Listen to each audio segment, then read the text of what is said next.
దేవుడు.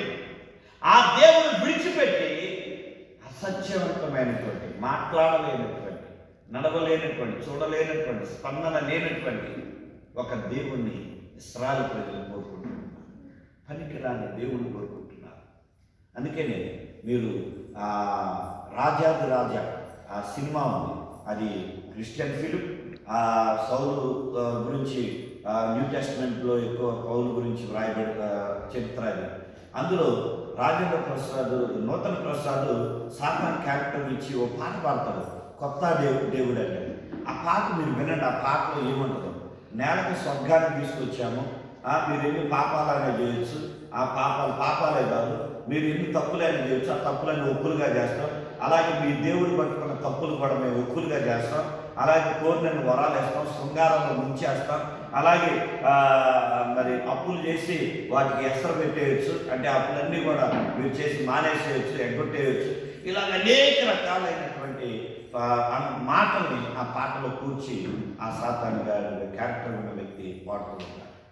ప్రజలు వాటికి ఆకర్షించబడ్డారు, వెళ్ళిపోతారు చర్చిలో.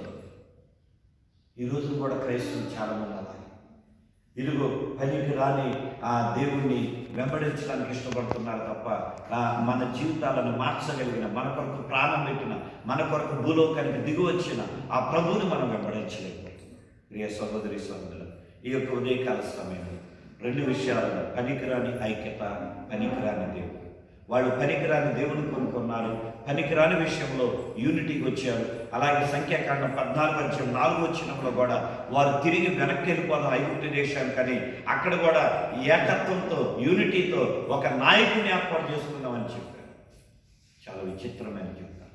ఈ ఉదయకాల సమయంలో నువ్వు ఎలా ఉంటావు? నీ యొక్క నడవడికి ఎలా ఉంది? నువ్వు సత్యమును నడుస్తూ ఉన్నావా? సత్యములో ఉన్న నీవు ప్రతి వారితో సమాధానంగా ఉన్నావా? ఐక్యతతో ఉన్నావా? అలాగే ఇదిగో నీవు దేవుని వాక్యాన్ని చదివినప్పుడు సత్యమేంటో తెలుస్తున్నాయి. మరి ఆ సత్యవంతుడైన దేవుణ్ణి వెంబడిస్తున్నావా? లేదా లోకాశలకు లోనైపోయి, లోక పరిస్థితులకు లోనైపోయి, వ్యక్తికి మూఢ విశ్వాసాలకు లోనైపోయి లోకాన్ని వెంబడిస్తున్నావు, ప్రార్థన చేస్తున్నావు. మహాగణుడ, మహిమాన్వితుడ, అద్వితీయుడ, ఆశ్చర్యకరుడ, నీకు వందనాలు. ఈ ఉదయకాలం మందు నీ పాదాల యొద్దకు వస్తూ ఉన్నా ఈ రెండు మాటలు, అయా పనికిరాని, అయా ఐక్యత, పనికిరాని దేవుణ్ణి ఇశ్రాయేలు ప్రజలు కోరుకున్నారు. అయ్యా ఈ దినాల్లో మేము కూడా అయ్యా పనికిరాని విషయాల్లో ఐక్యత కలిగి ఉంటున్నాం, కానీ పనికి వచ్చే విషయంలో ఐక్యత మాలో లోపిస్తూ ఉన్నది. అలాగే ఎదుగో నాయన ఫలభరితమైన జీవితమును అనుగ్రహించే దేవుడు నీవై ఉండగా ఇదిగో నిన్ను విడిచి పనికిరాని వాటిని మేము అయ్యా ఇదిగో వాటికి లోనైపోయి జీవిస్తున్నాం.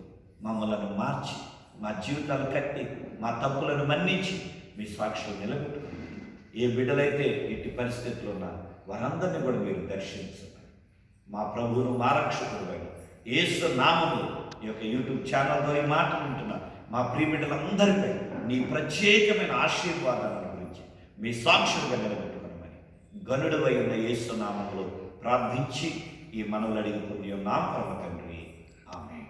తండ్రి, కుమార, పరిశుద్ధాత్మ త్రియేక దేవుని సన్నిధి తోడై ఉండి దీవించునుగాక. ఆమేన్. May God bless you. దేవుడు మిమ్మల్ని దీవించునుగాక. వచ్చే వారం మిగిలిన 3 విషయాలు జ్ఞాపకం చేసుకున్నాం. God bless you.